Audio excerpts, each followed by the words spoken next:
ఆదికాండము 30వ అధ్యాయము మొదటి నుంచి చివరి వరకు.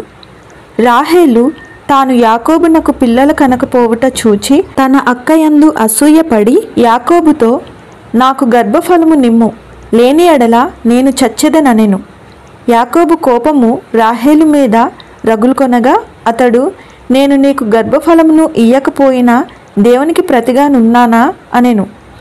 అందుకామె, నా దాసి అయిన బిల్హా ఉన్నది గదా, ఆమెతో పొమ్ము, ఆమె నా కొరకు పిల్లలను కనును, అలాగున ఆమె వలన నాకును పిల్లలు కలుగుదురని చెప్పి తన దాసి అయిన బిల్హాను అతనికి భార్యగా ఇచ్చెను.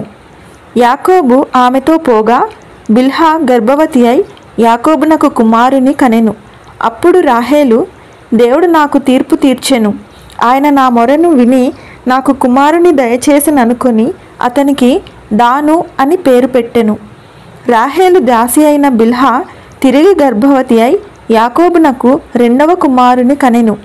అప్పుడు రాహేలు, దేవుని కృప విషయమై నా అక్కతో పోరాడి గెలిచితిననుకొని అతనికి నఫ్తాలి అను పేరు పెట్టెను. లేయా తనకు కానుపు ఉడుగుట చూచి తన దాసి అయిన జిల్పాను తీసుకొని యాకోబునకు ఆమెను భార్యగా ఇచ్చెను. లేయా దాసి అయిన జిల్పా యాకోబునకు కుమారుని కనగా లేయా ఇది అదృష్టమే కదా అనుకుని అతనికి గాదు అను పేరు పెట్టెను. లేయా దాసి అయిన జిల్పా యాకోబునకు 2వ కుమారుని కనగా లేయా, నేను భాగ్యవంతురాలను, స్త్రీలు నన్ను భాగ్యవతి అందురు కదా అని అతనికి ఆషేరు అను పేరు పెట్టెను. గోధుమల కోతకాలంలో రూబేను వెళ్ళి పొలములో పుత్రదాత వృక్షపు పండ్లు చూచి తన తల్లి అయిన లేయాకు తెచ్చి ఇచ్చెను. అప్పుడు రాహేలు, నీ కుమారుని పుత్రదాత వృక్షపు పండ్లలో కొన్ని నాకు దయచేయుమని లేయాతో అనగా ఆమె, నా భర్తను తీసుకొంటివే, అది చాలదా? ఇప్పుడు నా కుమారుని పుత్రదాత వృక్షపు పండ్లను తీసుకొందువా అని చెప్పెను. అందుకు రాహేలు, కాబట్టి నీ కుమారుని పుత్రదాత వృక్షపు పండ్ల నిమిత్తము అతడు ఈ రాత్రి నీతో శయనించునని చెప్పెను.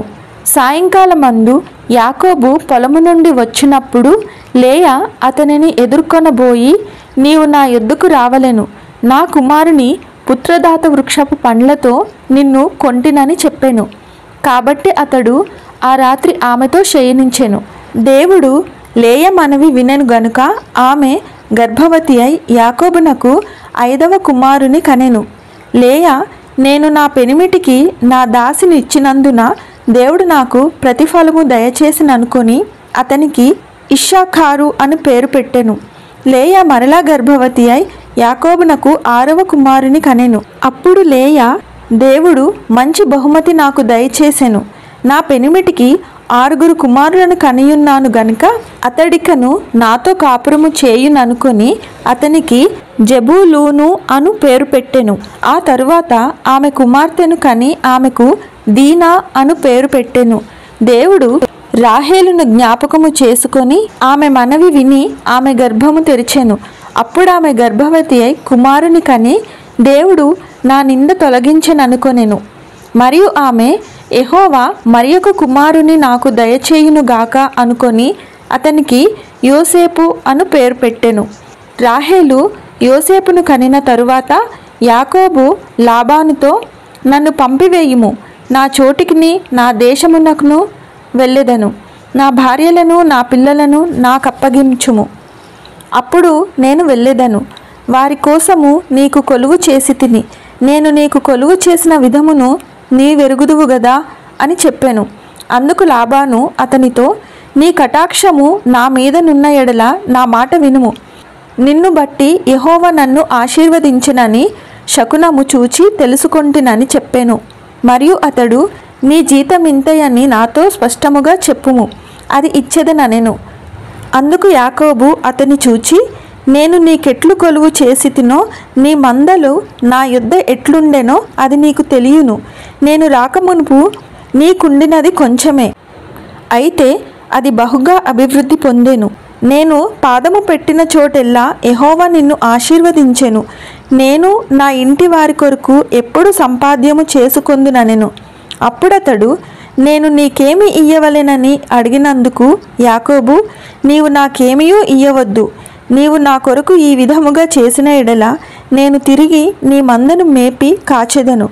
నేడు నేను నీ మంద అంతటిలో నడిచి చూచి పొడలైనను మచ్చలైనను గల ప్రతి గొర్రెను, గొర్రె పిల్లలో నల్లని ప్రతి దానిని, మేకలతో మచ్చలైనను పొడలైనను గలవాటిని వేరుపరచెదను.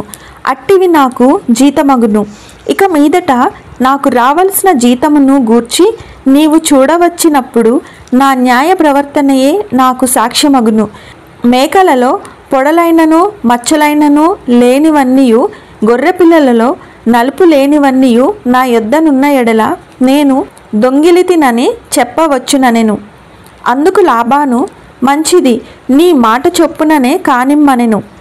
ఆ దినమున లాబాను చారయైనను మచ్చయైనను గల మేకపోతులను, పొడలైనను మచ్చలైనను గల పెంటి మేకలన్నిటినీ, కొంచెము తెలుపు గల ప్రతి దానిని, గొర్రె పిల్లలలో నల్లవాటినన్నిటినీ వేరుచేసి తన కుమారుల చేతికి అప్పగించి తనకును యాకోబునకును మధ్య 3 దినములు ప్రయాణమంత దూరము పెట్టెను. లాబాను యొక్క మిగిలిన మందను యాకోబు మేపుచుండెను. యాకోబు చినారు జంకిసాలు అను చెట్ల చువ్వలను తీసుకొని ఆ చువ్వలలో తెల్లచారులు కనబడినట్లు అక్కడక్కడ వాటి తొక్కలు ఒలిచి మందలు నీళ్లు త్రాగు వచ్చినప్పుడు అవి చూలు కట్టుటకు అతడు తాను ఒలిచిన చువ్వలను మందలు త్రాగుటకు వచ్చు కాలువలలోనూ నీళ్లగాళ్లలోనూ వాటి ఎదుట పెట్టగా మందలు ఆ చువ్వలు ఎదుట చూలు కట్టి చారలైనను పొడలైనను మచ్చలైనను గల పిల్లలను ఈనెను. యాకోబు ఆ గొర్రె పిల్లలను వేరు చేసి చారలు గల వాటి తట్టును, లాబాను మందలలో నల్లటి వాటి తట్టును, మందల ముఖములు త్రిప్పి తన మందలను లాబాను మందలతో నుంచక వాటిని వేరుగా ఉంచెను. మందలో బలమైనవి చూలు కట్టినప్పుడెల్లను అవి ఆ చువ్వల ఎదుట చూలు కట్టునట్లు యాకోబు మంద కన్నుల ఎదుట కాలువలలో ఆ చువ్వలు పెట్టెను. మంద బలహీనమైనప్పుడు పెట్టలేదు. అట్లు బలహీనమైనవి లాబానుకును బలమైనవి యాకోబునకును వచ్చెను. ఆ ప్రకారము ఆ మనుష్యుడు అత్యధికముగా అభివృద్ధి పొంది విస్తారమైన మందలు, దాసీలు, దాసులు, ఒంటెలు, గాడిదలు గలవాడాయెను. ఆదికాండము 30వ అధ్యాయము పూర్తి అయినది. ఆమెన్.